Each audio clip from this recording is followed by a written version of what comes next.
Hello, everyone, and welcome again to Game On with Yassine. Today, we are talking about the last two games in the Premier Leagues that took place today.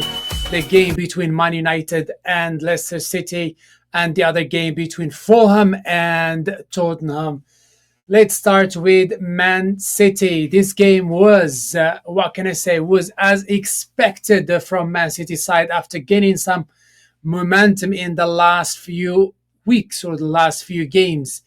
They managed to do whatever they wanted with Leicester City today, even though it was a away game, but Man United were able to pull a win from there. The Hoyland today redeeming himself after what can I say, after missing so many opportunities in the previous games. Today he came in strong and fast and scored the first goal today in minute 28. Then after that, Garnacho had a goal, but it was an offside. But he didn't not give up on himself, and he came back and scored the second one in the 67th minute. And Bruno, who is burning these days, Bruno is on fire today. And the last few games also, he scored the third and the one that killed the game in minute 90. Man United today were not joking. They were here. They were playing today to win. And Leicester City, on the other hand, they could not crack the defense of Man United. They had a close opportunity at the end of the game, but Onana Banana, Onana was able to stop it. Sometimes Onana surprises you with his defense. Sorry, with his saves. Sometimes he is like, "What are you doing, Onana? What's going on?" Anyway, let's look at some statistics here. And of course, because the game was in Leicester City's field, they had 55% position, while Man United only had 45. But 45 is very close to 55. Leicester City had 11 shots and 3 on target. Man United had 12 shots and 5 on target. Then Leicester City had 6 corners, while Man United had 4 corners. This was not.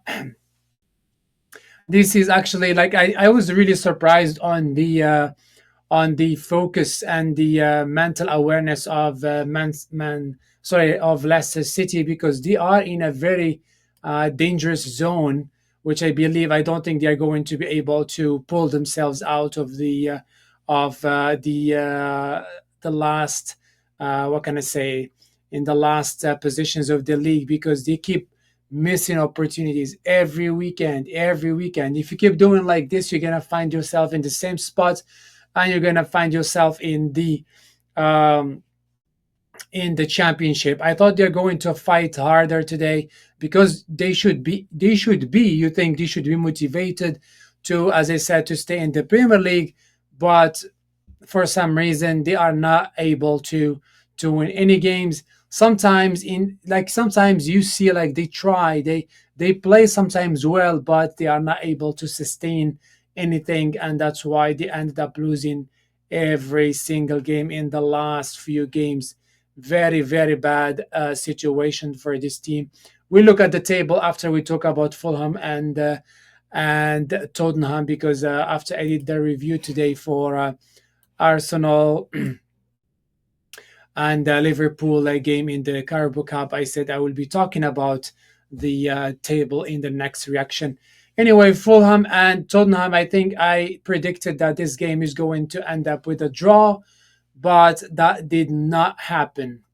That did not happen because Fulham were not taking a draw today or a loss. Tottenham again, up and down, up and down, up and down. Sometimes they do well, sometimes they screw up. I'm not sure what's going on. I mean, we know that they have a lot of injuries, right? But they are not able to sustain a good what can I say, a consistent performance, because if you look at their last 5 games, they have 2 losses, 1 draw, 2 wins. So there is no consistency there, which makes it really hard for them to fight for something in the Premier League, and I don't think they have any chances anyway to do that. Fulham again, they were really strong today. They were pressing. They were not joking today. They had 55% of the position, but they weren't able to score until minute 78 by Munez, and they added another goal after 10 minutes from that by Ryan. So that's the result of this game: two to Fulham and zero to Tottenham. I am not sure what Tottenham is going to do in the rest of this league because they are in the position 14 and things are not looking promising for them. They are safe from relegation, but I don't think they're going to have chance to fight for any of the five first positions or even at least for the fifth position. On the other hand, Fulham, they have chance to fight for actually even the fourth position if Man City and Chelsea keep dropping points. So Fulham and is understandable today why they were more motivated because they have what can I say? They are more focused on those fourth and fifth position. They have better motivation to fight for those, and of course Tottenham has no chance to fight for anything in the Premier League, and that's unfortunate for them because sometimes you think or in the few years before they were able to get to the Champions League final. They were able to be in the first fourth positions, but recently they have been struggling. They have been sacking coaches also, so there is no consistency, and that's something they need to figure out. Now if we look at the table, we find Liverpool still leading the table by 70 points, 13 points, I believe. Um, is it 30 points? 12 points ahead of Arsenal that has 58 points. Arsenal pulled a shy win today, as I talked about before, against Chelsea. And after them, there is Forest with 54 points. Very close. Forest is on mission this the rest of the season because I think that's the only thing they need to focus on now. Chelsea dropping points. They are also struggling. The last five games, they were terrible. Three losses, two wins. Yeah, not too bad, not terrible. But again, no consistency. Man City, similar story in the fifth position.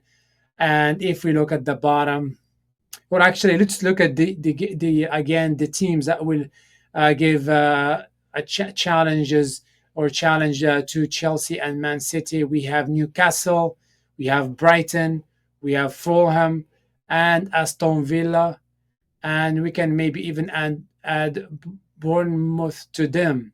Bournemouth only have 44 points, but they might be able to get the fifth positions if the all these teams I mentioned drop points, drop a lot of points. So we'll see. In the bottom of the table, things are not looking good for these guys. Holy moly, Ipswich, sorry, Southampton, Leicester City, last five games, five losses. They didn't gain a point since the dark ages. Ipswich Town, better, I guess, better results, four losses and one draw. So not a what can I say? Not a result, not a run that will make it. That will help you save your season. Again, uh, we are looking forward for the rest of the season, but we are going to have a break coming the next 2 weeks. We are going to have no Champions League, I believe, and no Premier League. So we are going to be watching the international football games, national teams. So I'm going to be watching some games. I'm doing some reactions to those. And for now, I would like to request from you to like and subscribe and drop me some comments and tell me what do you think about the title race now. Liverpool has nothing else to worry about except the title. Was it because Liverpool was so tired today they weren't able to win the Carabao Cup? Because if you compare, this is just a quick note. I forgot to mention in my video in the about Liverpool and and the Magpies, Newcastle. They said that one of the commentators said that Liverpool played 9 more games than Newcastle. Holy moly! So I guess when Newcastle was resting, Liverpool was playing, and that explains why all the energy was in this game, especially after Liverpool dropping out of Champions League. Anyway, thank you again so much. Again, don't forget to like and subscribe, and I will see you soon for more reactions. I am going to be doing a reaction to the Barcelona game. That game was fire. Watch out for my reaction coming soon. Have a nice day. Bye bye.